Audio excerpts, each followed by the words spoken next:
We're good. Thank you. Good evening, everyone, and welcome to the Troy City Council. It is February 6th, and we're going to kick off this evening with our confirmation hearing of our newly appointed controller, Jack Krokos. I got it right this time. You got it right. Takes me a while, but I get there. Jack, would you like to make an opening statement? I would. Thank you. Thank you, Council President. Good evening, esteemed members of the Troy City Council, residents, and taxpayers of the city of Troy. My name is Jack Krokos. I just want to thank you for the opportunity for being here this evening. I'm honored and grateful to be considered for the role of comptroller for this great city, and I really appreciate the trust and confidence that Mayor Mantello has placed in me. Many of you only have the resume, so I'd like to just start by telling you a little bit about myself. Firstly, I'm a first-generation Polish American and have been a lifelong resident of Rensselaer County. I attended and received my high school diploma in 2010 at LaSalle Institute here in Troy. And in 2015, I completed and received my bachelor's degree in economics with a minor in business from SUNY Albany. Shortly after that, I went on and successfully completed my MBA, also at SUNY Albany. I met my beautiful wife, Jennifer, here in the city of Troy. And this past December, Jennifer and I welcomed our first daughter, Philomena, into the world. As you can see on my resume, I have a substantial amount of commercial and residential lending professional experience. This ranges from SBA lending with NYBDC to closing over $55 million per year as a top producing residential loan originator at McGlone Mortgage, which many of you may know is a subsidiary of Homestead Funding. It was here I led a group of underwriters, processors, closers, appraisers to ensure clients were getting the best possible mortgage service. Most recently, I managed a $500 million portfolio for the Bank of Greene County and supported a team of their top producing lenders. As their first departmental hire, I was responsible for developing our portfolio management team, leading the initiative and adopting a new construction management program called Construct, all while originating several commercial loans.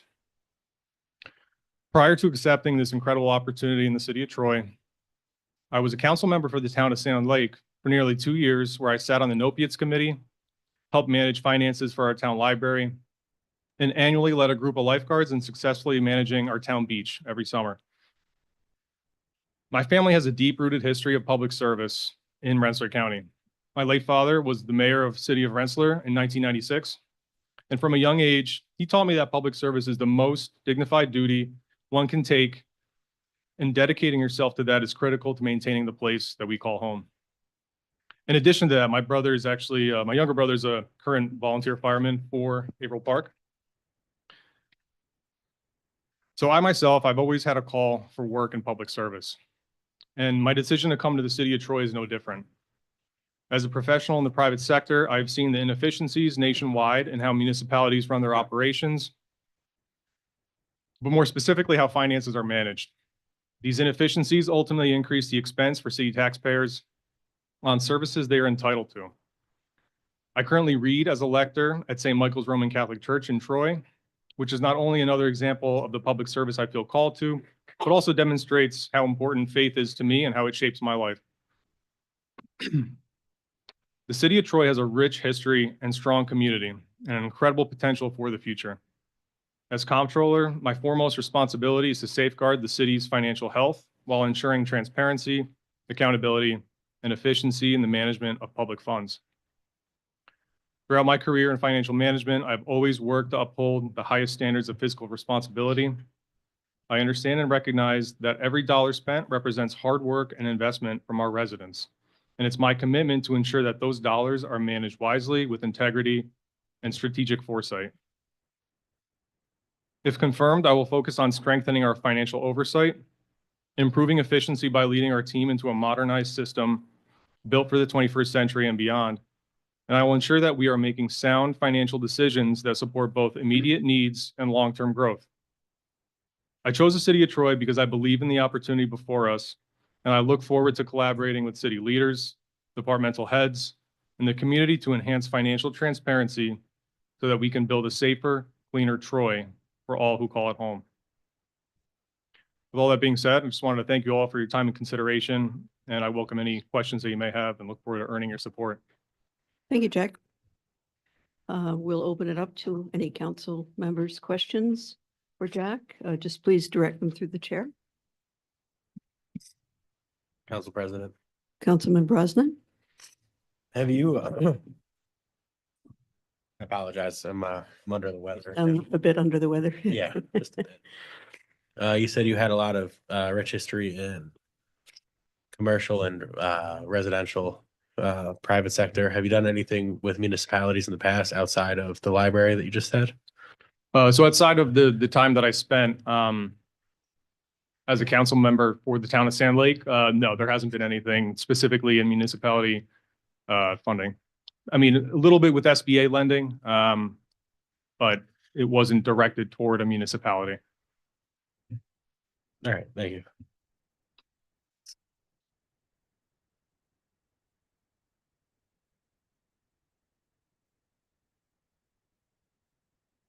Council President. Councilman Vera? Jack, what was the focus of your MBA? It was in management with a little bit of finance. I was almost a finance MBA, but it was more management. So kind of, I guess, piggybacking on Councilman Brosnan's question, you don't have any municipal, I guess you wouldn't have any municipal bonding experience then.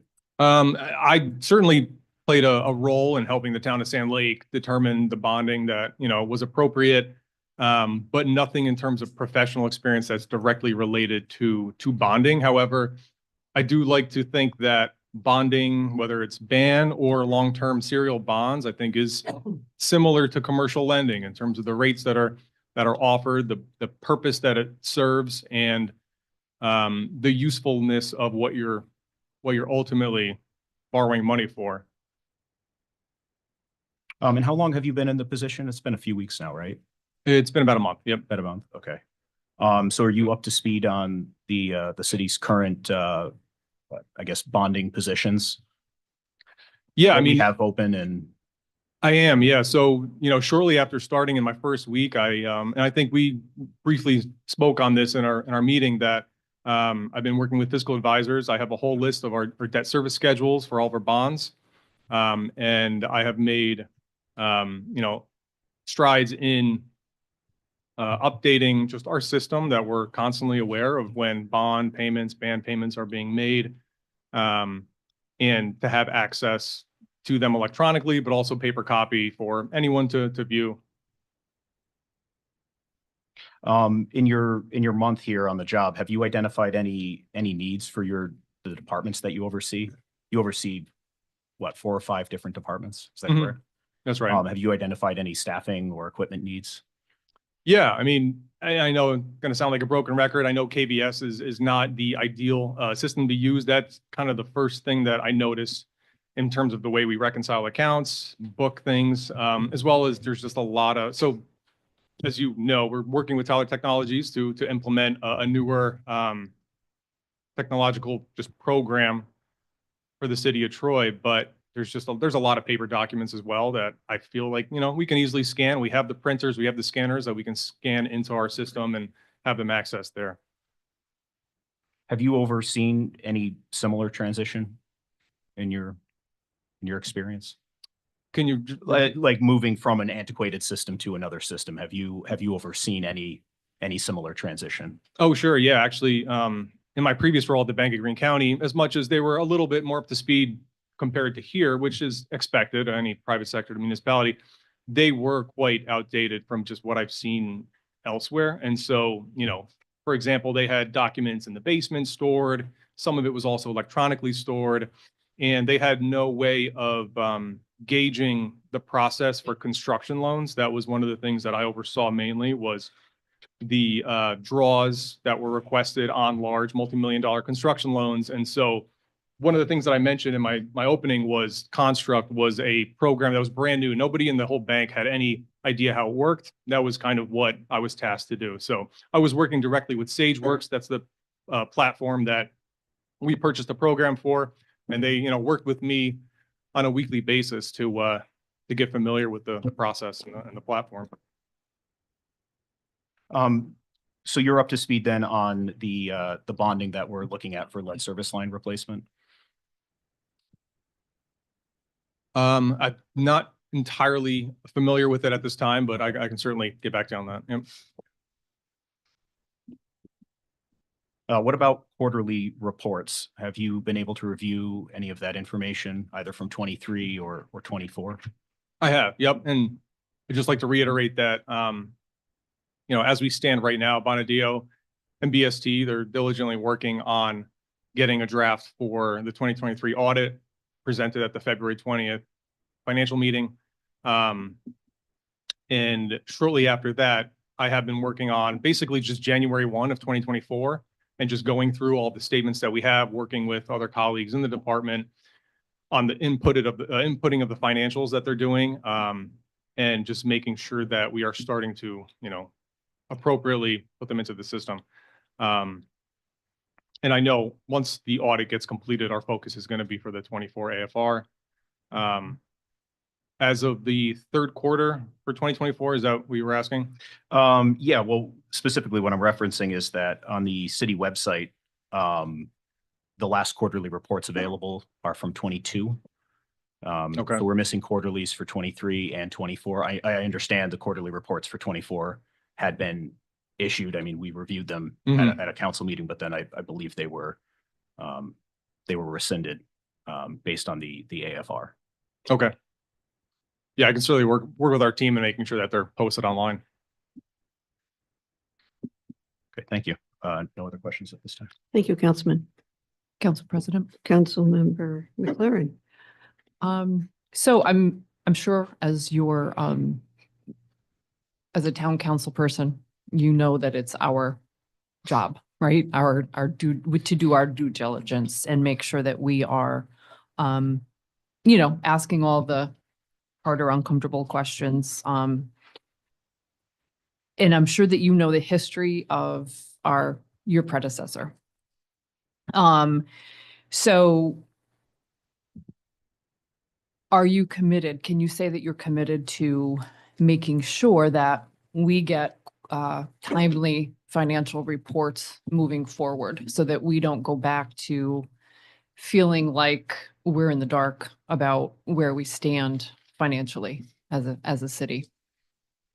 Councilmember Katie, I can. So of course I can't, step in here from day one and make sure everything is up to speed. But once we get to a point where we're not fighting the current in terms of just going and fixing things of the past, journal entries, things of that nature, absolutely. That's my goal, is to make sure that there's, full transparency once we get up to speed, that I can provide quarterly statements to council members, to city of Troy residents. That way, there's full transparency of the numbers that we're looking at.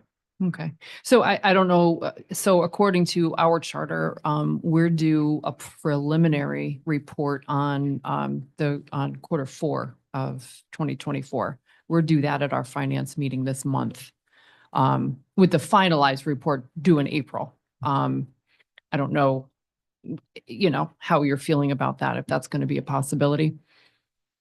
Yeah. And, I've been working with BST. They've been kind of leading the way, of course, with the time that I haven't been here. And I know just from working with Brendan, he's been phenomenal. Right now, our focus is going to be on the 2024 AFR, because as you can imagine, a lot of the timing for the last quarter and the AFR is going to be pretty close together. And I think our efforts are probably going to be, better served in making sure that the AFR for 24 is complete and accurate. Okay.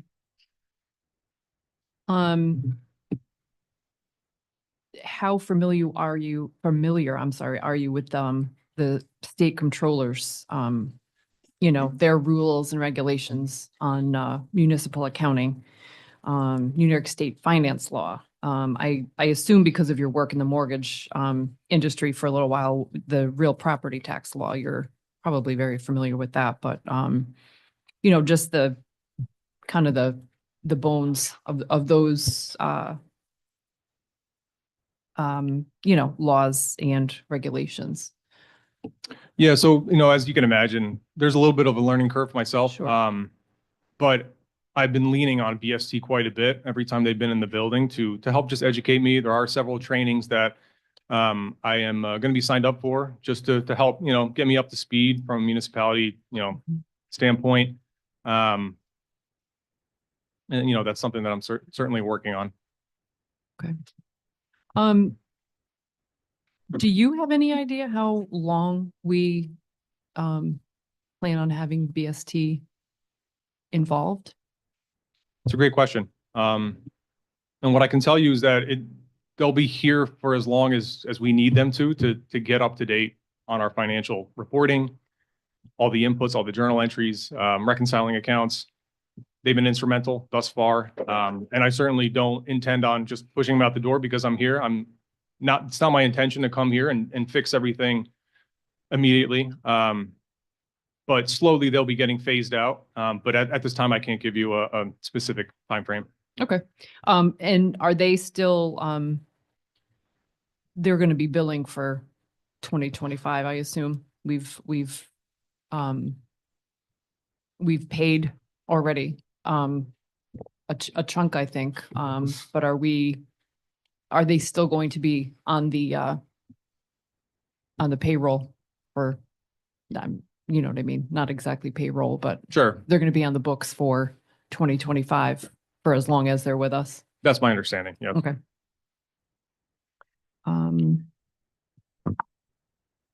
And I'm not even sure if we're allowed to ask this, but what was the salary that you were hired at? I don't think we got that information in any of our. Oh, I'm report. sorry. I thought that was public information. Is it not?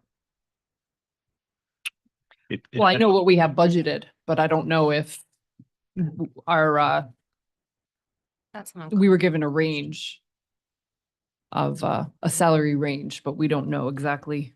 Yeah, what was the salary that you assume you're getting? Sure. It was 125,000. Okay.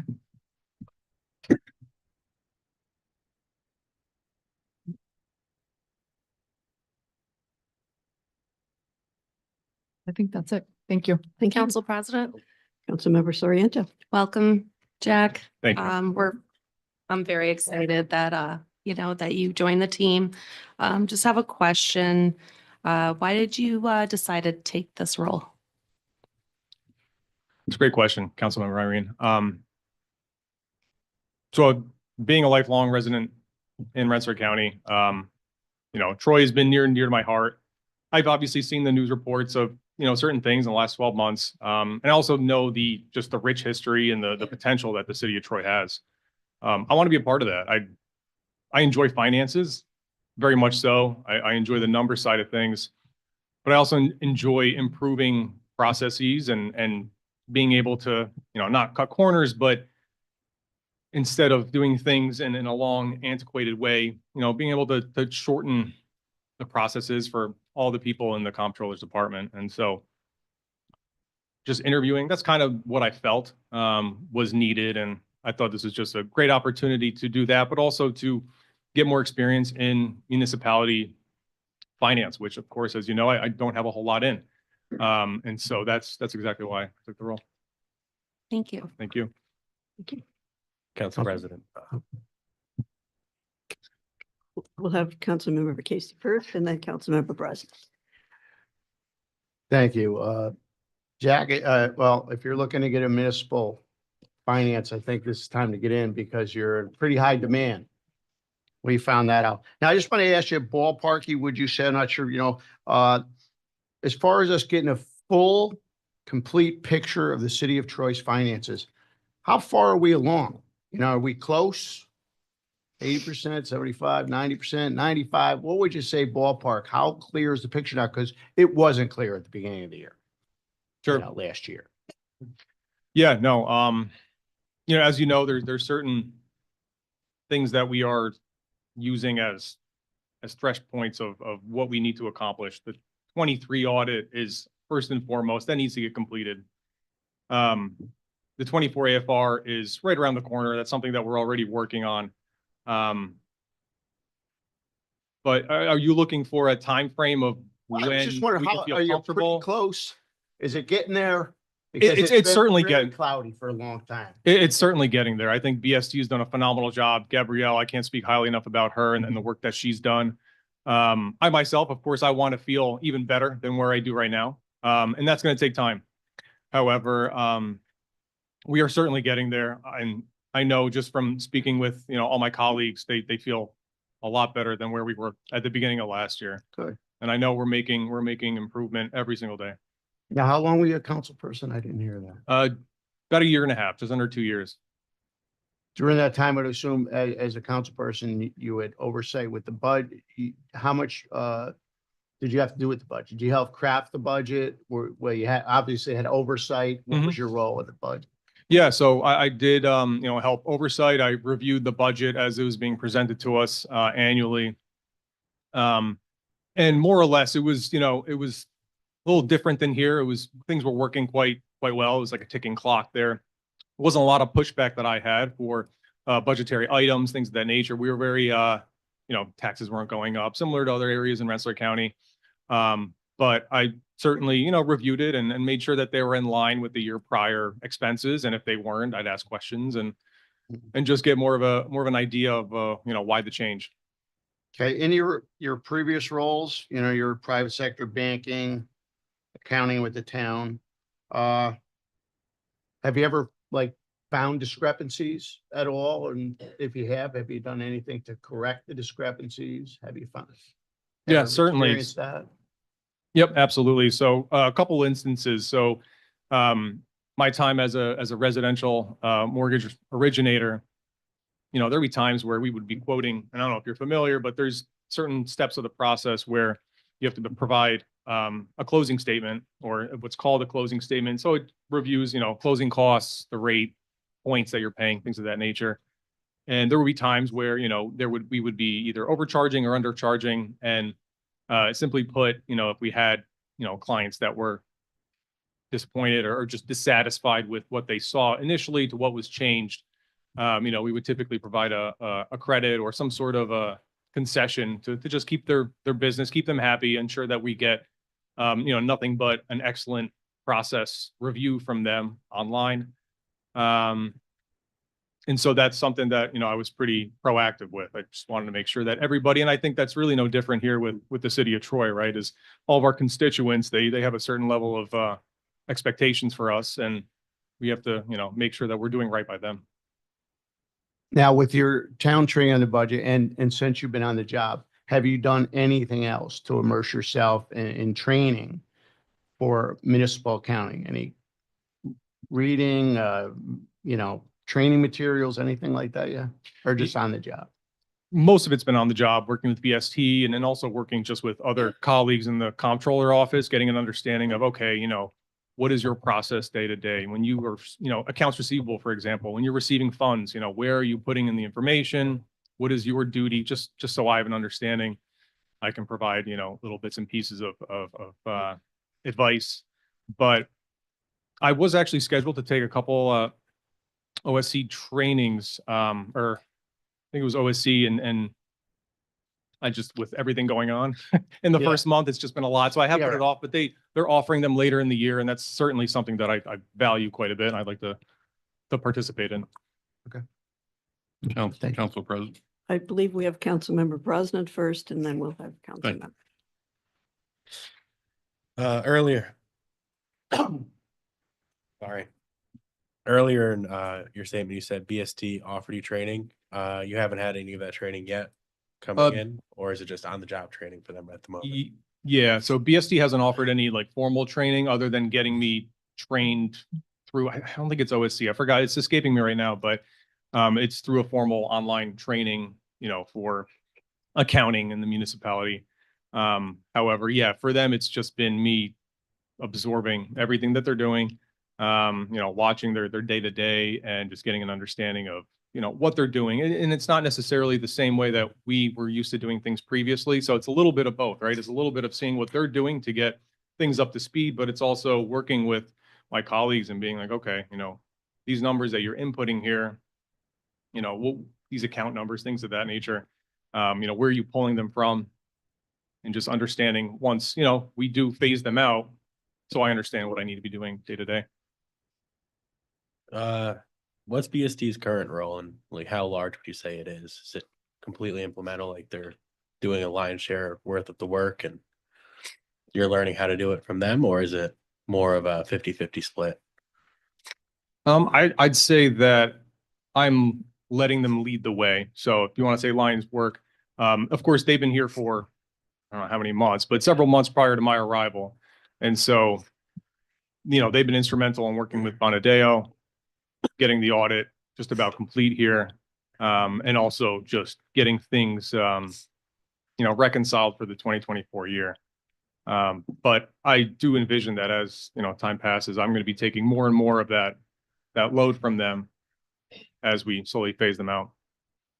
All right. As you phase them out, what do you envision the distribution of work for the people underneath you to be? Previous comptrollers closed the doors, so to speak, and they handled certain parts and delegated certain parts. Would you say that's going to be your style, or would you say you're going to train everybody to see the whole picture? Yeah, no, that's a great question. So firstly, I think we need to have standard of operations for just everything. So I think to answer your question, everyone will be aware of the whole entire picture with just being able to access, how am I inputting documents this way, reconciling accounts this way. Everyone can access those files. However, I think something that I feel very strongly toward is I'd like to empower everyone that's in my department to, point out what do they see in the day-to-day that I'm not seeing that can be done better, that can be done more efficiently.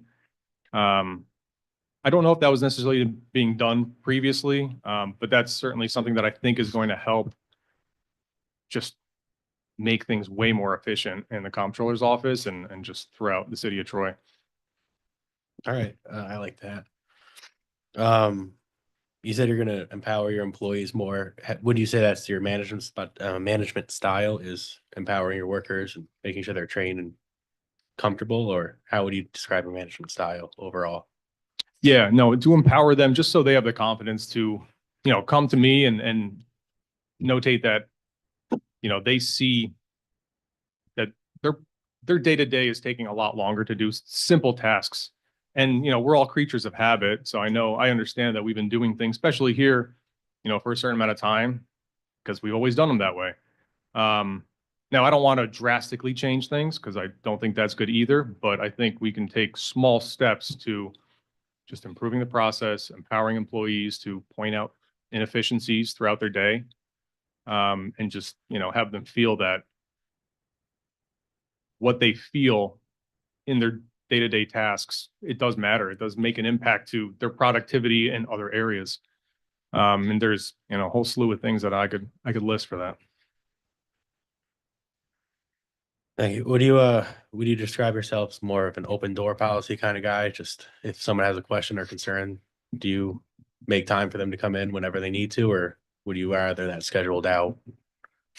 Without question. Yeah. I mean, I have to be a sponge here in this role. And I've noticed that from day one.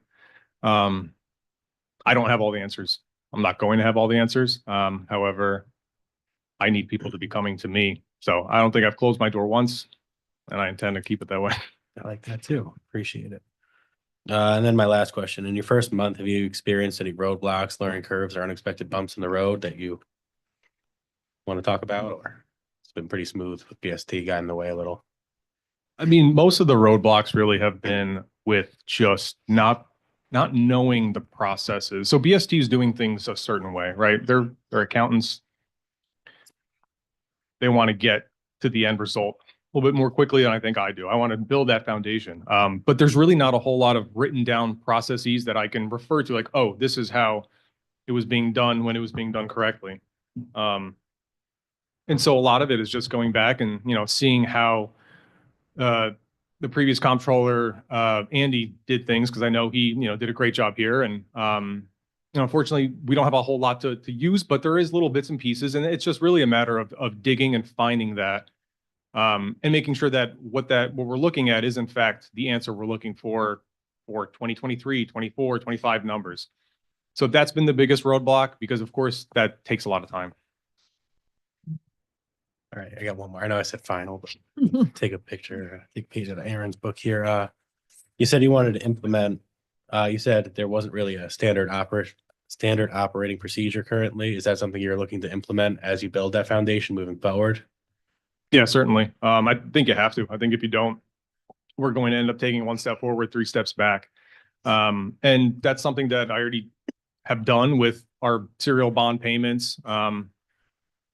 Previously we really didn't have anywhere that we housed them. And it was just kind of digging through emails, digging through actual stacks of paper and just files on the computer to find, okay, how many bonds do we have? What is our payment? Is it interest? Is it principal? What portion of the full payment is coming from where? And so like I mentioned earlier, I've been working with fiscal advisors. They've been phenomenal. I can't speak highly about Andrew Watkins. And he's been giving me a great understanding of just the whole oversight of these are our bonds, these are our bands, and any other payment that we have with the city of Troy, just so we're on top of it. Yeah. And so we created basically a standard of operations, what I'm trying to get at. Thank you so much. Councilmember Keel.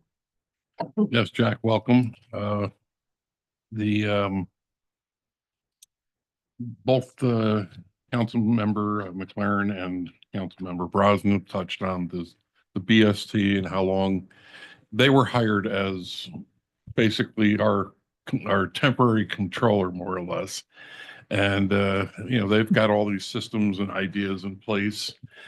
And you're coming in and basically we want you to be, the full-fledged controller over time and to phase them out because we have to pay them a good portion of money. So Sure. would you expect this to happen over the course of 1 or 2 years, or where they would be, let's just say 98% phased out, where, you could still call them up with a question on occasion or whatever. But do you expect 25 to be the last year of need for BST on a primary basis, or 26? I'd like to think that 25 should be the last year. But I can't say for certain if that's going to be the case. I think following 25, there should be a, open communication between myself, Brendan, Mark, and Matthew over at BST, just for any additional questions, because a lot of it too is, and I think it's important to point out, because they're doing things a certain way, I'm going to be referring to what they did, reconciling the numbers for 23, 24, as we're preparing, and finalizing things going in the future. So I'm going to be going back and asking them, why are you doing things this way when Andy didn't do them that way? And so it's a lot of hands in the pot right now. And I think Okay. that's why it gives me a little hesitancy to say for certain by the end of 25, they'll be completely phased out. But I'd like to think that should be our goal. Thank you. That's what I wanted to hear. Thank you. Council President Seale, I just had one more thing. Councilmember Casey. It's not really a question, but I did want to comment. I was going to say something about the SOPs. I was a fire captain. We had SOPs, and I have to tell you, we didn't have any kind of SOPs. Andy left. Everybody's wondering. I ran into housing. We had somebody that got sick, and nobody knew how to do his job. I had to figure it out. I mean, I'm really going to urge you at some point when this all gets straightened out, the financial picture, because you never know when people are going to leave for unemployment, people are going to retire, and you could end up in another bad situation. There needs to be some sort of standard operating procedures in place in your department. I hope at some point you make that a priority. Thank you. Thank you. Council President, Councilmember Vera. just a couple of follow-up questions. So we have BST, we have fiscal advisors, we have Bonadio. Are there any other consultants that are helping prepare either bonds or audits or the books? I believe we have bond counsel as well, but I don't know if that's what you're referring to. Yeah.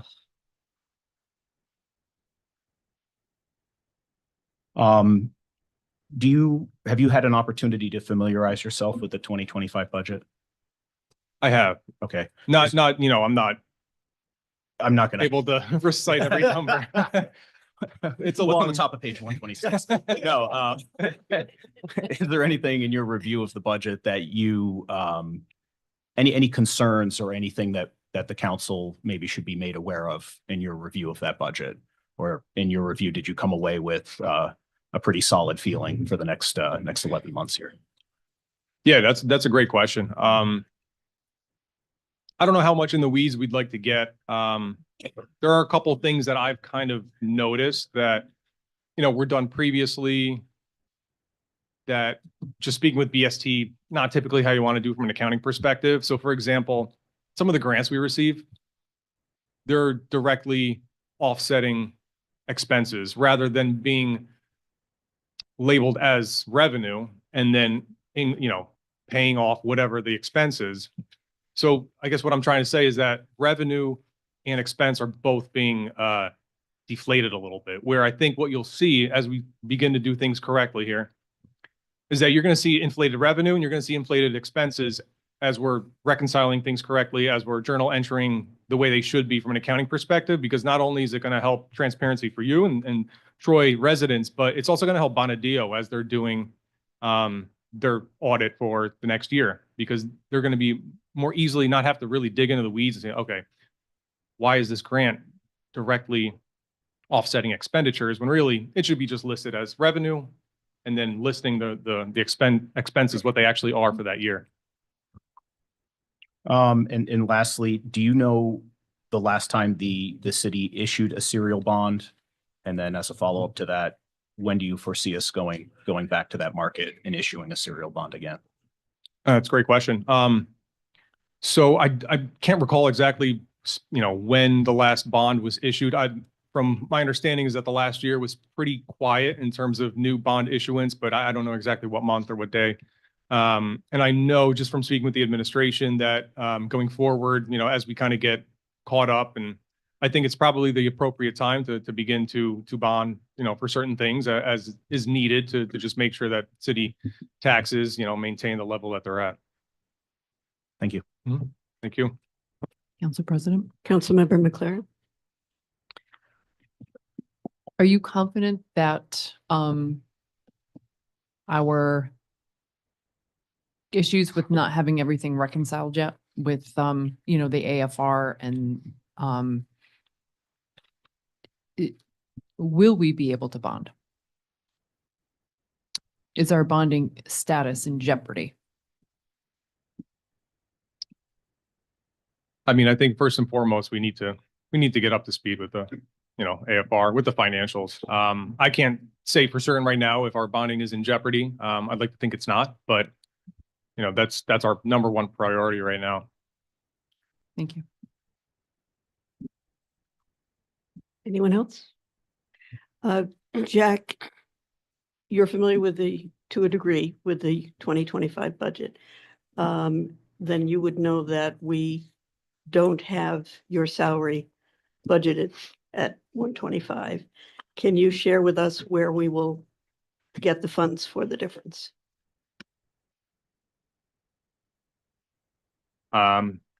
Truthfully, I do not know, where funds need to be reallocated, but I'm certain that we'll be able to find, funds where needed to put in that bucket. My understanding was that the salary was increased for that threshold. So if it's not currently in the 2025 budget, we'll make sure it is. Right, the council did adopt a salary range, Mhm. Which you're coming in within, but the budget doesn't jive with that. I So see. we're going to need to correct that. And I wondered if you had any suggestions on where that money will be coming from. Not at this time. Okay, thank you. I'm sure you've been briefed on the history of Troy and its politics and so forth, but the Comptroller's Office has been unique in that through a number of administrations, the individuals have not been political. They have been professionals and have transcended from one administration to another. How do you feel about that? There's a quote here from the mayor that this position is viewed politically. How do you feel about that? I'm, if given the opportunity, I'm very eager to work with any other administration that would be coming in. I'd like to think that I'm very easygoing. Doesn't matter, left or right. And so I don't necessarily view it that way, but whenever the time may come, whenever we get to that bridge, I'll be, willing to work with anyone. So you don't feel that your background as a politician, as a town councilman will in any way impede that? No, I think that only helps me. And the statements that you've made on your social media, I assume you will not be continuing those types of partisan comments? Not exactly sure what you're referring to, but Well, your Facebook page. Council President, I don't think that's appropriate. Come Well, on. I really I have the don't. floor. I have I the don't floor. think that's a- I have the floor. I Thank you very understand that, much. but that's not. This is a line of questioning that I would like some answers to.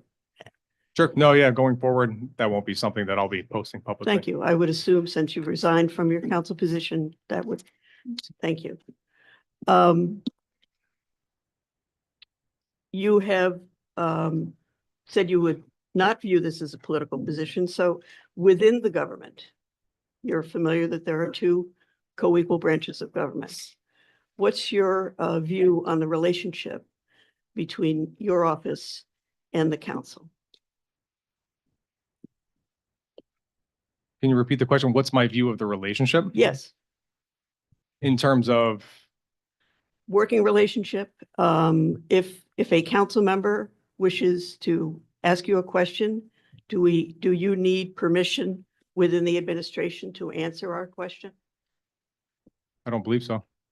Okay, and if a council member wished to meet with you privately, would that be possible? I don't see why not. Thank you. Council President Seal. Councilmember Casey, when I finish. Okay, thought you were done. Thank you. Jack, can you speak to your accounting experience?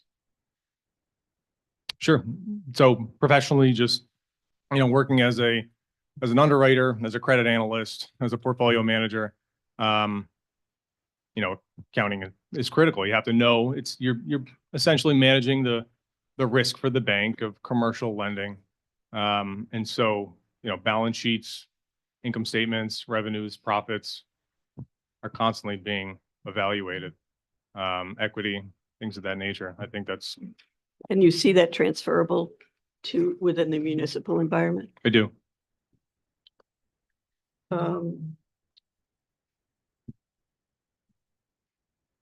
I guess you've probably, but maybe you could expand on how you feel your experience with debt in the banking industry transfers to the city in terms of our financial future. Your opinion on debt. I know none of us like debt, but we need to use debt. So if you would share with us your philosophy on that. Absolutely. So debt, commercial instrument used in this case for a municipality to finance long-term projects. You typically wouldn't use debt to finance, things that have a short shelf life of use, vehicles. But for longer infrastructure type projects that the city, would like to implement to generate more revenue. That's something certainly that makes sense to bond for long-term. And I think that, it's essential to make sure that we maintain our current bond rating.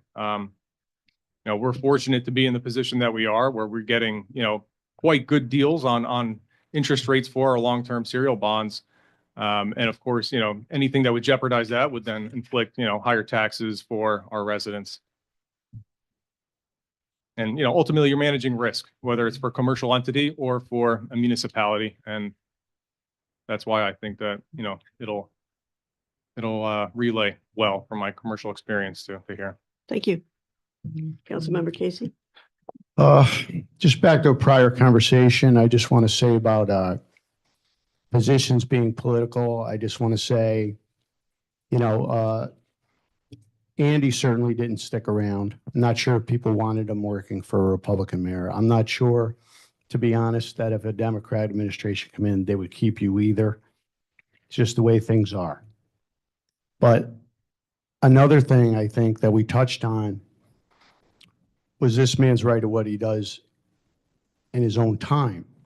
If he wants to be out in Sand Lake and he wants to be the hardest working Republican in Sand Lake to elect candidates out there or in the county, and he wants to talk about whatever he wants on Facebook, he's free to do that.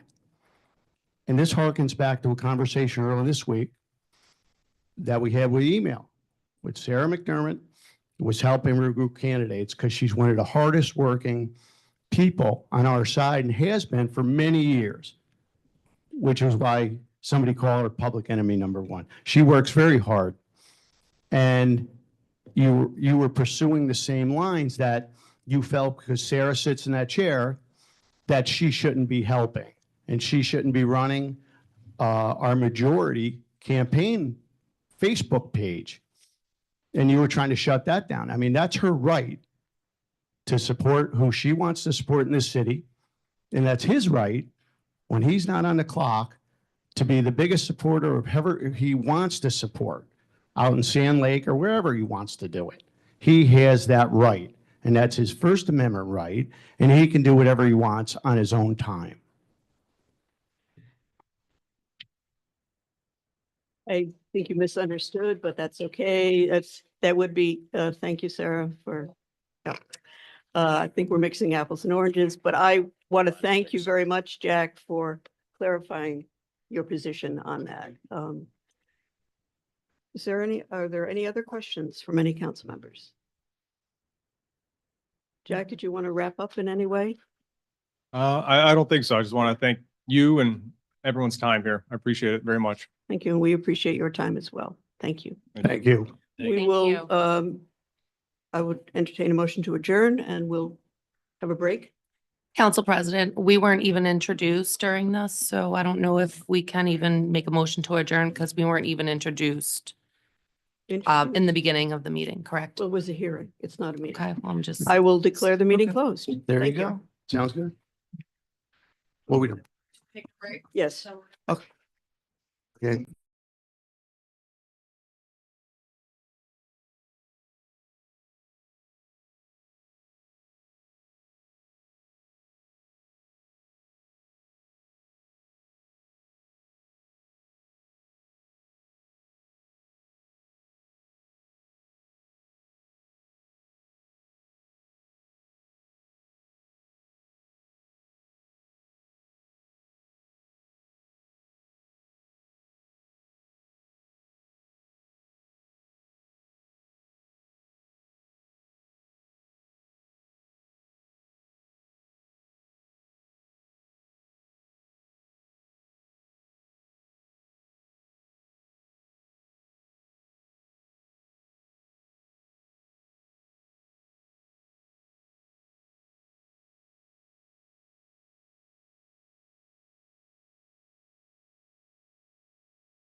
And you are all Okay. 6:30, right? I don't want those electric, snow ones. be six. Yeah. We're closing out. Set? No, we're recording. Have to record or we're all set? We're good. All right. Good evening, folks. We are continuing. We are now about to begin our Troy City Council Finance meeting. I would ask that you join me with the Pledge of Allegiance.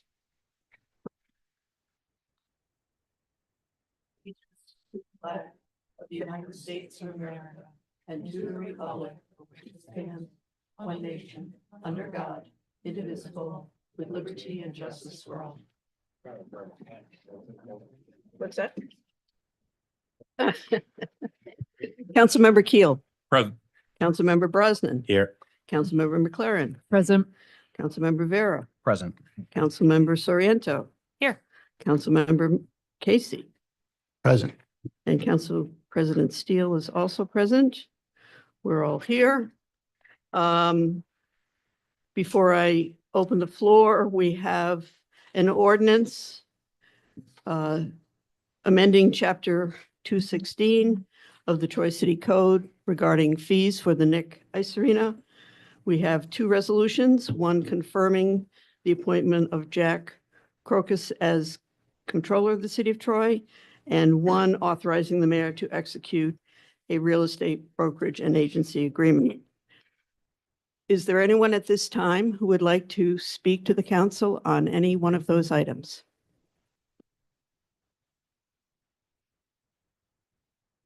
One more time, anyone wish to speak? Okay, we'll move right on to ordinance. Ordinance 5, just for the public's information, this requires 4 votes out of committee. If it makes it out of committee, it will require 5 votes at the regular meeting. This is an ordinance amending Chapter 216 of the Troy City Code. Councilmember Casey, at the request of the administration. Do I have a motion? Motion. Councilmember Keel, second. Second. Councilmember Soriento. Discussion on the ordinance. Council President Steele, Councilmember Casey. it may be jumping the gun, but could we just have the corporation council just verify that? I just want to make sure that's the case, that 5 are needed, just so we know. Right.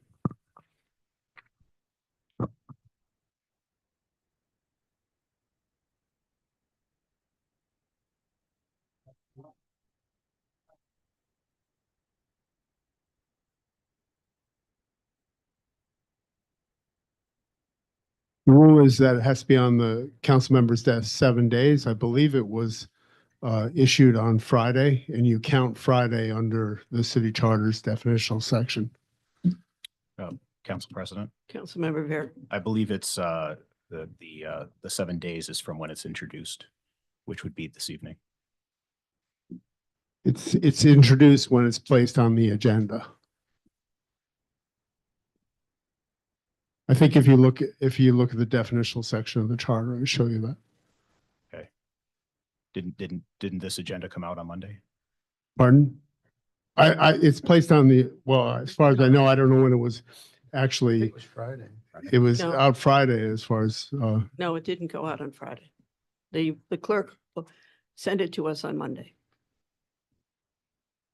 my understanding was sent on Friday. I can't verify. The full council did not receive it on Friday. I How didn't. could? Well, I'm not saying it's on you. I'm just stating a fact that the full council did not receive the legislation until Monday. So if you start counting from Monday, 7 days have not transpired. I understand what you're saying, that it went to the clerk and some members of the council on Friday, but the full council did not receive it. And it seems to me that it's not, I believe that it says on the council members' desks. Right, but unless but electronic delivery is. Right, but it didn't go to everyone on Friday. Okay, I can't verify that one way or another. I thought it did. No. I can show you when I got it. Could you just verify that?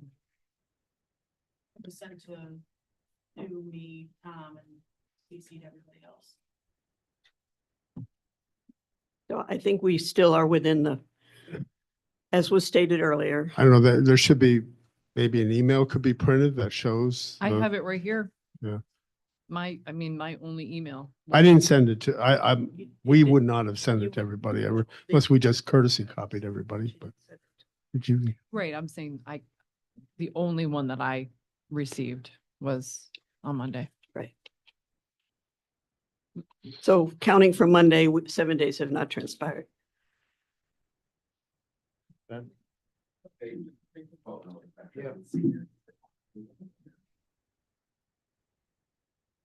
If that's the case, if the council members did not receive it on Friday, then 7 days would not have elapsed. Thank you. Okay, so where were we? Back before that, we were under the discussion on the ordinance. Council President, Councilmember Vera. I had a question for Corporation Counsel. Okay. You're getting your steps in tonight, Rick. Yeah. I see that we received, I think, a draft of this ahead of the last meeting, and then it was pulled at the last minute. It looks like the only change between those two versions of this was the addition of hourly ice rental at $200 an hour. Is that Correct. that I the only believe that change? is the only change. Okay. That's what was given to me. The only thing then I noticed is that nothing in this ordinance strikes out section 216(8)(a), which lists the ice rental time that was previously adopted by the council. I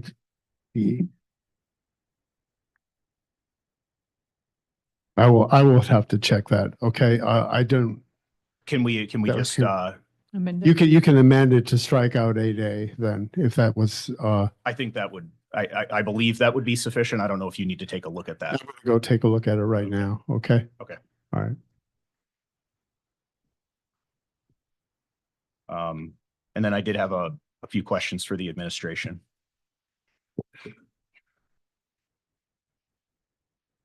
Council President Seal, before he gets, I mean, can I just say, I looked, it wasn't sent from Maria. Taylor sent it on Friday. To the She whole only council? sent it to us. She didn't send it to the entire council. That's the issue. The council needs to be in receipt of it. Good evening. How you doing? Hey, council member, how you doing? I'm doing well, thanks. I just had a couple of questions about how obviously the facility's open, and it's been running. I see that we're offering skate rentals, stick and puck rentals. Where is that equipment? How did we procure that equipment? Is that equipment that had been in the facility? Can you kind of give us some Yeah. background on the status of that? Yeah, so with the stick and puck, that would actually be something that you would come with your own, your hockey equipment, your own puck. Likely just to like when there's open skate, you might go with some friends. This is set time for folks that if me and you wanted to go and have a little bit of a hockey game, if you want to, we can. We could play a little stick and puck. So that's really what that's referring to. You would bring your own hockey equipment, your own puck, your own stick. So do we have any plans to purchase new skates or any new equipment for rentals? So we've been doing really well with the skates that we currently have now. We've been filling the needs of the residents that have been going there, but that's something that we'll evaluate as time goes on too. So we do have that great partnership with the Troy Albany Youth Hockey League as well, which can help sometimes with some equipment, leftover equipment, especially as we really start getting to the part where we're engaging our youth. But I just have to take the moment to point out that it's been, there's been phenomenal crowds there since it's opening. People are really utilizing it more than I think they even thought. It's surprising how many folks have been yearning to ice skate. It's surprising how many folks, it was their first time ever ice skating out there too. So, we are constantly evaluating and tracking, how many folks are going there, what, how can we just make this as beneficial to the community as possible. So we may need skates in the future. But, I know even for just to point this out too, on opening night, I want to say it was maybe Cal's, I think, that helped with giving us, donating some extra skates for a couple days. So, you know, we're building partnerships, and whatever we have to do to get as many people out there utilizing that ice, we'll be doing it. Okay, and did you, in coming up with these fees, did we look at any similar facilities to set these rates? We did some comparisons with other facilities, one like Albany County, which is a popular ice rink too. We, you know, again, the fees are a little something, but you know, we'll take every bit of revenue that we can from here too. But the goal is ultimately to make this the most beneficial recreational facility that we have. And as you can tell, we're very proud that, you know, we're offering different fees, not only for Troy and Rensselaer County, because this was such a wonderful partnership with Rensselaer County and the county executive. But, you know, also just a little way of saying thank you to our active military, our veterans, our seniors. You know, we want as many people in our youth, our young children, we want as many people exposed to this as possible, especially our residents. So do we have any staffing costs with the facility then? We must for open skate, right?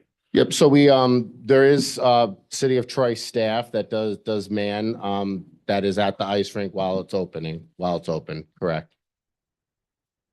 So I know it's been a while since the facility has been, you know, has been operational. Do we know if are there any projections on if this revenue, the revenue generated from the fees will cover the costs? I understand the TAEA contract covers some of that, basically insurance and then some improvements, but do we know if this is, you know? So I would say, so like I was kind of saying earlier, just like most recreational spaces, like our parks and such, the primary goal is for them to provide safe recreational spaces. But the hope is that these modest fees could help us dip into what we say spend on staff for the year, et cetera. Yeah. Okay, thank you. Corporation Counsel, did you May want to stay there, Seamus. Thank you. Yes, I did just get a chance to review it. I apologize for the mistake. I think the easiest way to amend the ordinance would be to change the $175 in Part A to $200 and strike the ice rentals from the table in Part B. do I need to restate that, or can I make a motion to that effect? I think you could make a motion to I that make a effect. motion to amend the ordinance to that effect. Second. Why not? Vote on the amendment. All in favor? Aye. Opposed? Okay, we have an amended resolution. Are there other questions for the administration on this ordinance? Council President? Councilman Vera, McLaren, I'm writing Vera and saying McLaren. All right, whatever. How busy is it during the weekdays? Or are the big crowds on the weekends? We've been seeing crowds. I mean, there's definitely larger crowds, I would say, on the weekends, except for that people are utilizing it every chance they can get, and nonstop being out there. We hear, I know the mayor hears as well, folks saying you know, I was so excited to bring my kid there, and I didn't realize it was going to turn into a twice of a week thing. And my daughter's there every Friday, or you know, that is definitely stuff that we hear out there as well. And one of the reasons too, and this was a bit of what they did before, and you see other ice rinks, the schedule changes a bit month to month to try to fulfill whatever needs, again, that's there, so that we make sure that we have ample public skating at ample, you know, parts of the week. So it's kind of, that's why the schedule's kind of changing month to month to make sure that we fulfill those needs. Is the February schedule's not up on the website yet? I believe it is. Oh, it is? Okay. I checked. Is it under yesterday. Parks and Recreation? It's under the Park section on our website. Oh, okay. Mhm. Okay. So has there been any thought to offering season passes for those people who are using it regularly? That was something that we talked about a bit. you know, when we were coming up with this price structure, again, it was a group of us over several meetings, especially, you know, Kevin Graber, who's been a longtime supervisor there, was a supervisor back when the rink was open. And at this time, we decided to not go down that, but no, that could definitely be something that we consider down the road. We definitely want to see, you know, see what a full year of the rink looks like and, you know, the activity there, but there could possibly be changes for that. That could very well be something that gets entertained. Okay. And I know you mentioned that because it was a partnership with Rensselaer County, that Troy and Rensselaer County residents are being offered these discounted rates. Is that something that's going to carry over in, you know, like the Freer Park rink, if that's, you know, ever offered for public skating or the golf course or things like that? Are they going to be Troy and Rensselaer County? If or- Steve McLaughlin wants to give us another couple $1 million, we will open up to, but no, I mean, it's, I know that we all know, we've all talked about the Freer Park, trying to get that open more. Again, with this partnership that we have with Teja at the Nick, we've talked about that. Now that we have skates, possibly flexing to different opportunities. I know you were probably aware that they did recently have an open skate that a lot of folks did attend. So Yeah. we're working on that with them, but no, none of the, you know, since there's a different agreement up there and that they've had a long-standing lease for that, that's a little bit, you know, the public, probably when we open that up for the public to use, that's going to be something that we'd like to offer at a, you know, for free. And that may include Rensselaer County residents, but the key here was because of the partnership with Rensselaer County, that we wanted to open up to the residents, make it a simple pricing structure.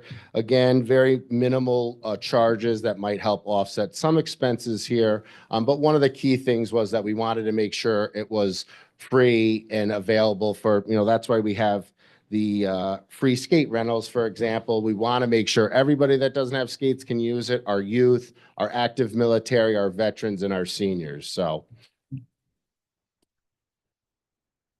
Thank you. Council President. Councilman Vera.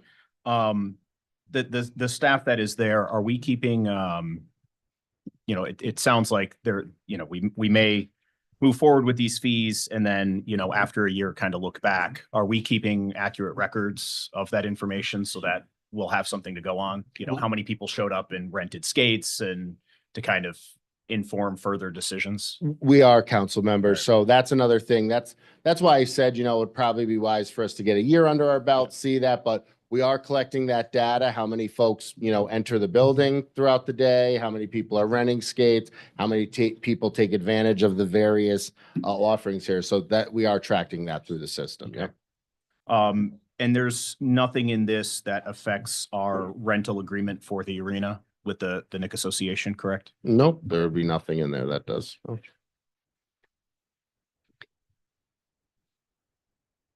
all that. Yeah. Council President? Councilmember Clara. So the published fees are what people are currently paying, the ones that are on the calendar and the website now. So they've been paying the old fees. Correct. So we Okay. couldn't change the fees until the council took action on them. So we've been following the existingly what's in code here. That's the existing fees that were passed by the council, you know, previously. Those will change once you know, take action on them tonight Okay. and vote them in. But it hasn't, so I guess what I'm asking is it hasn't deterred people from coming. So this is, you know. No, and we've, Okay. as we know, we have a very vocal constituency here in Troy, and I've not heard anything about, you know, any complaints about the fees. And again, I think that this fee structure here not only is simple and minimal, but, you know, arguably opens it up more for Troy and Rensselaer County residents. That should make the public happy. Thank you. Council President Steele. Councilmember Casey. I just want to say the rink overall, my son has done that stick and puck. He says it's very, very well attended. That's during the day. I'm sure it's very well attended. I said this early in the week. Open skate was very important to me as a teenager. It was a great, you know, healthy environment. You know, you get on skates, but you weren't out doing something, you know, bad. It was positive. And so it's really important to me that we have this open skate and we have this rink open. And I think it's great, you know, children under 6. Okay, veterans active duty, hey, give them a shout out. But, you know, I've got 2 grandkids learning how to skate now. We don't need their couple of bucks because you know what? If they learn to skate, or maybe if somebody in North Central doesn't quite have those few dollars, maybe they got 3 kids, it adds up. The more people get on the ice, the more people we get into this hockey, like we've been talking, and the skating, figure skating, wherever. It's just another healthy outlet for the kids of Troy. So I don't think these couple of dollars even mean much at all, but it certainly would mean something to somebody who lives in North Central, which I grew up part of my life in North Central. And, you know, it might make a big difference to them to be able to afford it. Agreed, council member. Yeah, thank you for that. Any other questions? Seamus, it's Troy staff that runs this facility, Correct. and it's Troy administration that oversees it? Correct. So other than the ARPA funds, what is the role of Rensselaer County? Their role moving forward, are Well, I'm curious. I want clarification. Is this a Troy facility or is this a county facility? Nope, it's a, well, so let me back up a little bit. So per the agreement, when we received the $2 million from Rensselaer County, was that you would see some co-branding on the facility listing Rensselaer County and the city of Troy. It also explicitly says in that same agreement that this is definitely a city-run operation. It's the city's responsibility. It is the city's facility. Was the council ever given that agreement? Yeah, you took act, you had to vote on it for us to Where get it the, specifically discussed? yes, if you read through the agreement, you would see that I- that was in there, yeah. To accept the ARPA funds. Correct.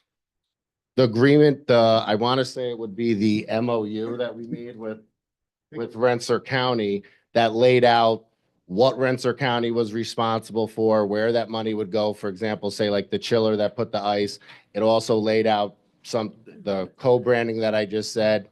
It also laid out that we'd offer one free day to Rensselaer County. That was part of the agreement, yes. And you Well, most certainly did vote on that. I believe you may have voted no, but yes, maybe that's why you didn't notice it, but yeah, that might have been the part that you voted no for the $2 million to get the ice rink in place. I I had my can't reasons recall. for voting no. Thank you very much. No, I understand. Um, Well, I don't, I- but yeah. That's all. When you grow up, we'll look forward. to Oh, it. well, I appreciate your inappropriate statement, Council President. As is yours. I am actually, I'm a grown man. I'm the deputy mayor of this city. As, Thank you. I realize that, and I hope we can conduct ourselves accordingly. And Thank you. Likewise. Any other Ditto. questions? No. Again, you're dismissed. Thank you very much. Oh, dismissed. This is a city council meeting. Thank I'm you. well aware. Thank you. Thank you, Council. All in members. favor of ordinance 5? Aye. Aye. Opposed? No. The ordinance is adopted. 6 ayes, 1 no. Resolutions. Resolution confirming the appointment of Jack L. Crocus as Comptroller of the City of Troy. Councilmember Casey at the request of the administration. Do I have a motion? Motion. Second. Motion made by Councilman Brosnan, seconded by Councilman Keel. Discussion on the resolution?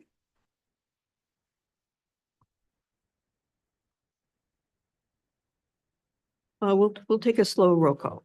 Councilmember Keel, Aye, yes. Councilmember Brosnan, I'm happy this crucial position is being filled. I'm excited for the financial findings that he's going to come up with. Aye. Sorry, I'm still sick. we hope you feel better. Councilmember McLaren, Aye. Councilmember Vera, I have hesitations, voting in favor of this confirmation, given the fact that BST, it sounds, will continue to be involved in city finances for the foreseeable future. So I will vote no. Councilmember Soriento, Absolutely, yes. We need a comptroller. Councilmember Casey. I just want to say that it's been a long search for us. We opened it up to everybody, bipartisan, all political parties. Very hard to find somebody, but we found somebody that maybe didn't quite have the municipal experience, but wants to get into the field, which I think is a great career move for him. He's willing to do it, and I'm definitely a yes. Thank you.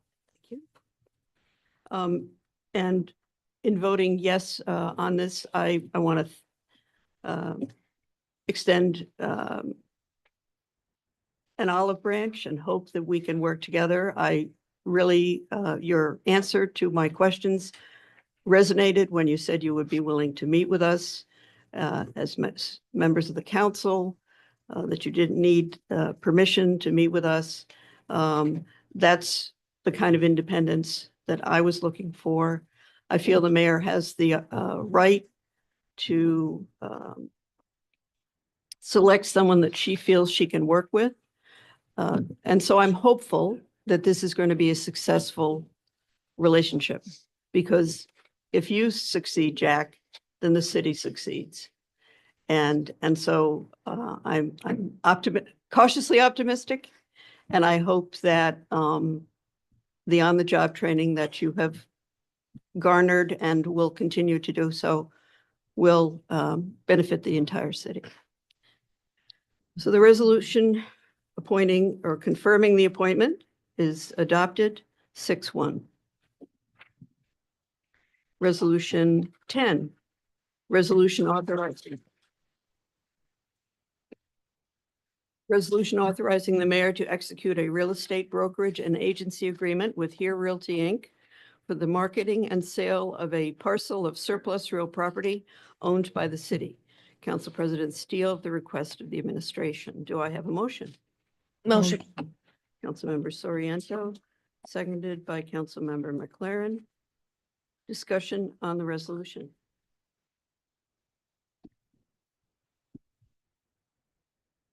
Seeing none, all in favor? Aye. Opposed? Resolution is adopted unanimously. It is time for our next meeting, so I will entertain a motion to adjourn and move right into. Motion. I'm sorry? Okay, motion by Councilmember Casey, seconded by Second. Councilmember Soriento. Anybody. All in favor? Aye. We are adjourned. Now we're moving right into the regular meeting. We will please stand for the Pledge of Allegiance. I pledge allegiance to the flag of the United States of America and to the republic which stands one nation under God, indivisible, with liberty and justice for all. Clerk, would you please call the roll? I know.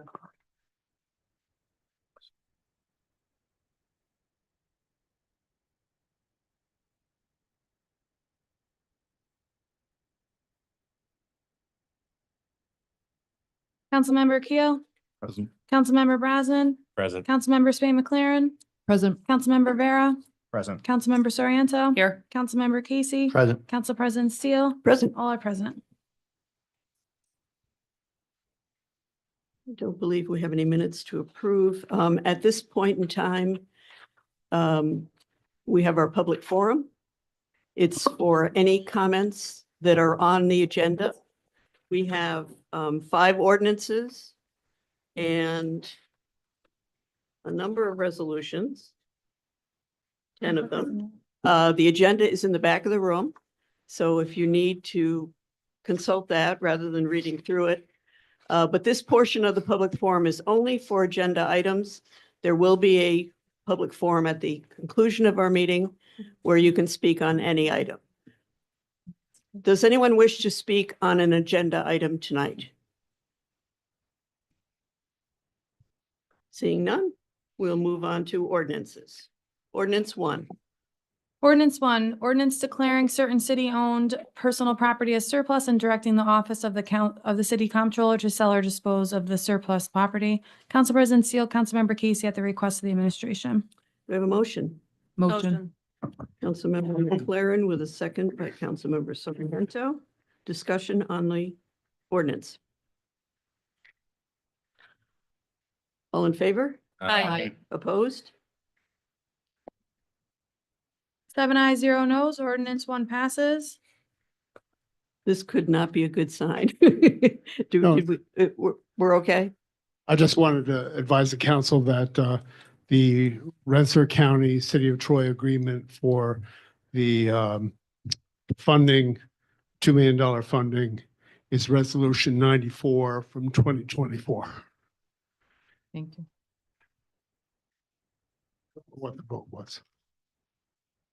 Okay, thank you. Ordinance 2. Ordinance 2, ordinance approving settlement of tax surge, I always forget this word, surcharge? Me either. Instituted by Rite Aid Corporation on the assessment roll of the city of Troy. Council President Steele, Councilmember Casey at the request of the administration. Do I have a motion? Motion. Councilmember Soriento, second. Second. Councilmember Brosnan. Discussion on the ordinance. Hopefully it's not again. All in favor? Aye. Opposed? 7 ayes, 0 noes, ordinance 2 passes. Ordinance 3. Ordinance 3, ordinance amending the 2025 miscellaneous special revenue fund budget to accept funds from the United States Department of Justice as part of the Edward Byrne Memorial Justice Grant. Council President Steele, Councilmember Casey at the request of the administration. Do I have a motion? Motion. Councilmember Keel, second. Second. Councilmember Brosnan. Discussion on the ordinance. All in favor? Aye. 7 ayes, 0 noes, ordinance 3 passes. Ordinance 4. Ordinance 4, ordinance amending the 2025 miscellaneous special revenue fund budget to accept funds from the New York State Division of Homeland Security and Emergency Services for the purchasing police-related equipment and materials. Council President Steele, Councilmember Casey at the request of the administration. Do I have a motion? Motion. Councilmember Brosnan. Second. Second. Councilmember Soriento. Discussion on ordinance 4. All in favor? Aye. Aye. 7 ayes, 0 noes, ordinance 4 passes. Ordinance 5. Ordinance 5, ordinance amending chapter 216 of the Troy City Code. Councilmember Casey at the request of the administration. Do I have a motion? Motion. Councilmember Brosnan. Second. Seconded by Councilmember Soriento. Discussion? All in favor? Aye. Aye. Opposed? Nay. 6 ayes, 0 no, 6 ayes, 1 no, ordinance 5 passes. Moving on to resolutions. Resolution 1. Resolution 1, resolution authorizing the mayor to execute a contract for the sale of city-owned surplus real property at 9 Hills Landing and to convey the parcel by quitclaim deed. Council President Steele, Councilmember Casey at the request of the administration. Do I have a motion? Motion. Councilmember Brosnan, second. Second. Councilmember Keel. Discussion? All in favor? Aye. Opposed? 7 ayes, 0 noes, resolution 1 passes. Resolution 2. Resolution 2, resolution authorizing the mayor to enter into an intermunicipal agreement with the town of Colony for mutual provision of police tactical team services. Council President Steele, Councilmember Casey at the request of the administration. Do I have a motion? Motion. Councilmember Brosnan, second. Second. Councilmember Keel. Discussion? All in favor? Aye. Opposed? 7 ayes, 0 noes, resolution 2 passes. Resolution 3. Resolution 3, resolution authorizing the fire chief to complete a 2025 rate change form for Comstar LLC, increasing the price to be paid for ambulance billing and collection services. Councilmember Casey at the request of the administration. Do you have a motion? Motion. Councilmember Soriento, seconded by Councilmember Brosnan. Discussion? All in favor? Aye. Opposed? 7 ayes, 0 nos. Resolution 3 passes. Resolution 4. Resolution 4, resolution proclaiming the month of February 2025 as Black History Month in the city of Troy, New York. Council President Steele, Councilmember Casey at the request of the administration. I just want to say I'm very proud of this and so grateful that the city of Troy is standing up despite the climate that we are finding Don't make it ourselves in. I'll entertain a motion. Motion. Councilmember Vera with a second by Councilmember McLaren. Discussion? All in favor? 7 ayes, 0 nos. Resolution 4 passes. Resolution 5. Resolution 5, resolution appointing commissioners of deeds for the city of Troy. Council President Steele, Councilmember Casey. Do I have a motion? Motion.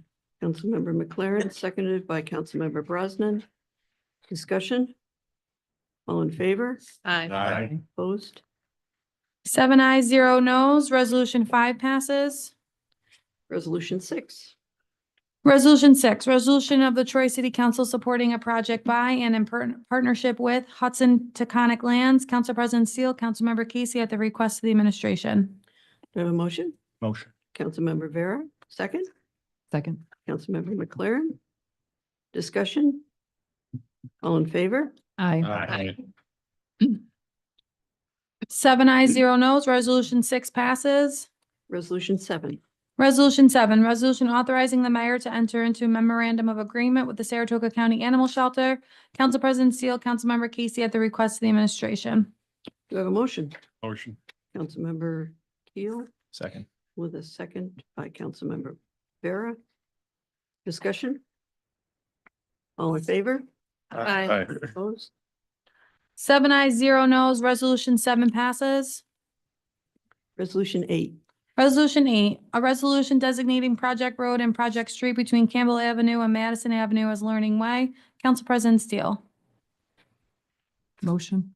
Councilmember McLaren, second. Second. Councilmember Vera. Is there anyone from Carroll Hill School here tonight? They had said they might make it, but with the storm, I guess that didn't happen. Well, I really want to thank them for taking this on. And look forward to it moving forward to fruition. Council President. Councilmember Vera. I just had a quick question for Corporation Counsel.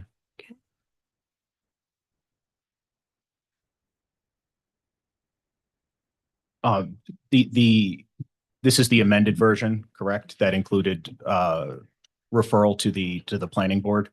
Was there a timetable in there? I don't recall. I don't recall a timetable, but I Okay, would think we would just do it forthwith. I mean, Okay, there's no okay. reason to delay it. okay, so then the protocol then is they will hold a public hearing and then report back to us. Correct. And they're supposed to report within 62 days of the referral. Okay, so there was a, okay, there was, I mean, that for the report, yes. yes, okay, I thought you meant for the referral itself. excellent.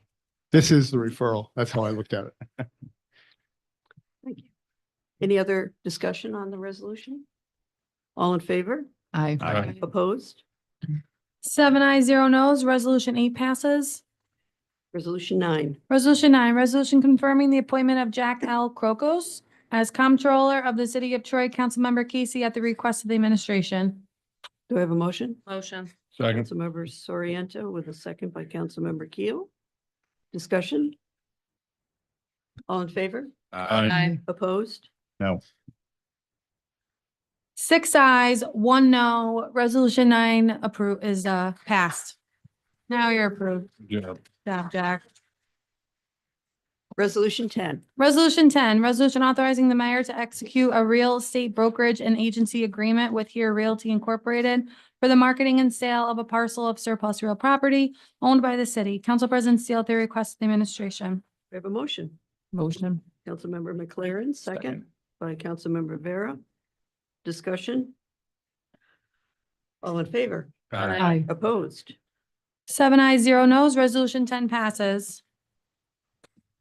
That concludes our agenda. At this point, we have a public forum. Council I'm President. sorry to interrupt. I think, No, right. I'm sorry, I didn't see you. it's fine. I didn't say it loud enough. Resolution 4, proclaiming the month of February 2025 as Black History Month. In finance, we all wanted to sponsor it. It didn't make it on the agenda, so I was just hoping to amend that before. Clerk, would you please make note of that Sure. before it gets finalized? before you bang it. Everyone sponsors Black History Month. Thank you, colleagues. Any other comments before we move? Okay, at this point, now we have the public forum for any item. Please state your name and place of residence. Right now. So Frank Maben, Troy, New York. If I make it to February 24th, it'll be 60 years. 9 months, 9 years, 8 months, 16 days of that in the military. My flag flies honorably on 9th Street between Hoosick and Rensselaer. North Central Community Solidarity Group Director for the last 10 years. And excited about Troy really right now. But I just want a couple things. First, there's a hole like that big at the corner of Congress and 2nd between Congress and State Street. When you make that turn right there, going into 2nd, there's a hole.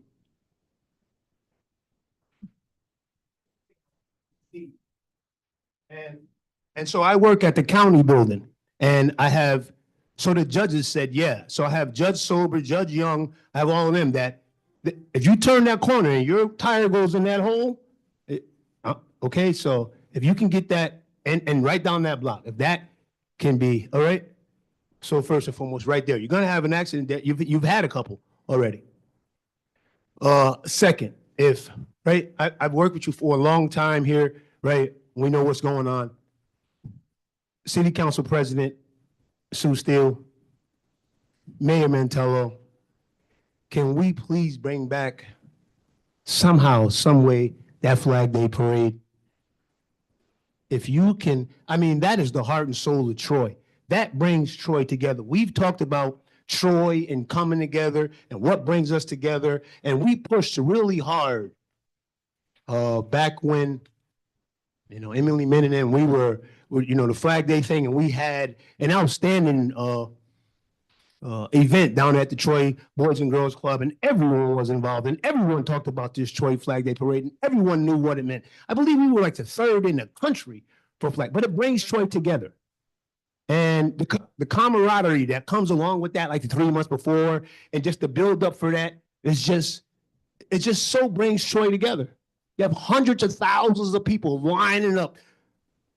And I remember a parade, 60 years, I remember it. And as a young Black youth coming up, that quelled a lot of things that we need to be quelled in the North Central area. Oh, they love a parade. Everybody really loves a parade. Bring a parade. Bring Mayor Mantello, Troy City Council President Sue Steele. If y'all can come together, all of the council members, bring back the Troy Flag Day Parade. Bring back the soul, the pride, the morale of Troy, please. Okay, that said, just one more. North Central, I represent North Central strong. Y'all know what's happening there, okay? 2024 wasn't an ideal year for us Black and brown people in the North Central area. In fact, it was way below, but, right? Listen, we had a young Black woman jump off the bridge in Troy. I'm telling you, I'm so amazed, I'm so appalled, I'm so insulted by that. The why is right there. There's so many, there's nobody she could have gone to. Nobody could have been there. So mental health is a big crisis in Troy. Listen, North Central, we got a lot of things going on. What we're asking, right? This is Black History Month. Can all of the districts please do something in your district for Black history? Bring some enhancement, bring some exposure to Black history. Show them in your district that, you know what I mean? Being Black and proud really, is about something. And let's not give in to this, and let's not become complacent with the destruction, the desolation, the death that is happening, and don't ignore it in the North Central area. All right, District 2, District 6 predominantly. All right, so we're getting a lot now, and I'm telling you this, and I'm excited again.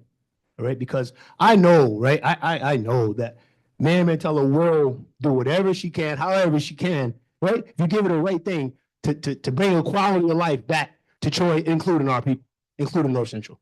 And I feel confident. Me and Ryan Brosnan have been going back and forth for weeks on end here to bring some. We got some good stuff on the horizon.